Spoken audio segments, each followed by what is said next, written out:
വ്യത്യസ്ത ഇനം പശുക്കളെ നമ്മൾ പലയിടത്തും കണ്ടിട്ടുണ്ട്. ശുദ്ധമായ പാൽ നൽകുന്ന സുന്ദരികളായ പശുക്കളെ കാണാം. ഇനി കൊച്ചിയിലെ ഒരു പശു ഫാമിലേക്കാണ് പ്രേക്ഷകരെ കൂട്ടിക്കൊണ്ടുപോകുന്നത്. കൊച്ചിയുടെ നഗരഹൃദയത്തിൽ, അതായത് കടവന്ത്രയിൽ മനോഹരമായ ഒരു പശു ഫാം. വിവിധ തരം പശുക്കളെയൊക്കെ നമുക്കറിയാം, വെച്ചൂർ പശു തുടങ്ങി നിരവധി പശുക്കൾ. പക്ഷേ നമ്മുടെ ഈ കടവന്ത്രയിലെ വൃന്ദാവൻ ഡയറീസിലെ പശുക്കൾക്ക് കുറച്ച് പ്രത്യേകതകളുണ്ട്. എന്തൊക്കെയാണ് ആ പശുക്കളുടെ പ്രത്യേകത? അവരെ നമുക്ക് പരിചയപ്പെടാം.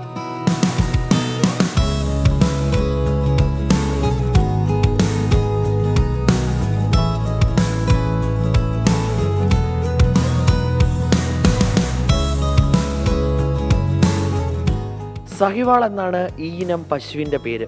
അവിഭക്ത ഇന്ത്യയിലെ സഹിവാൾ പ്രദേശത്ത് നിന്നുള്ളതിനാലാണ് സഹിവാൾ എന്നറിയപ്പെടുന്നത്. എറണാകുളം സ്വദേശി അമ്മുവും ബംഗളൂരു സ്വദേശിയായ ഭർത്താവ് സന്തോഷുമാണ് കടവന്ത്രയിലെ ഈ പശു ഫാമിൻ്റെ ഉടമകൾ. 4 വർഷം മുൻപ് ഹരിയാനയിൽ നിന്നും കൊണ്ടുവന്ന 2 പശുക്കളുമായി ആരംഭിച്ചതാണ് ഇവിടം. അവയുടെ മക്കളും കൊച്ചുമക്കളും എല്ലാം കൂടെ ചേർന്ന് നിലവിൽ 15 പേരുണ്ട്.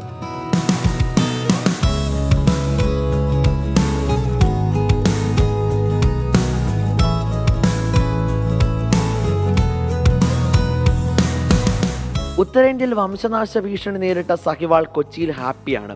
പ്രതിദിനം 25 ലിറ്റർ പാൽ വരെ ഒരു പശുവിൽ നിന്ന് ലഭിക്കും. അമ്മുവും സന്തോഷും ജോലി തിരക്ക് മൂലം പുറത്തായതിനാൽ സാമുവലിന്റെയും ജോഗേഷിന്റെയും കുമാറിന്റെയും പരിപാലനത്തിൽ സുരക്ഷിതരാണിവർ. दूध बहुत अच्छा है, इसमें स्पेशलिटी तो बहुत सारा है.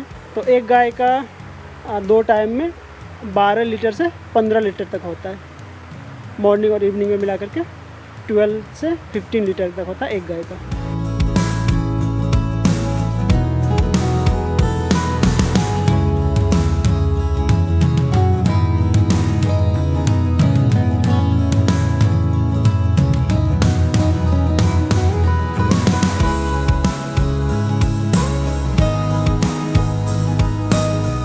കൊച്ചിയിൽ നിന്നും അനൂപ് എസ് നായർക്കൊപ്പം YS അഭിനന്ദ്, 24.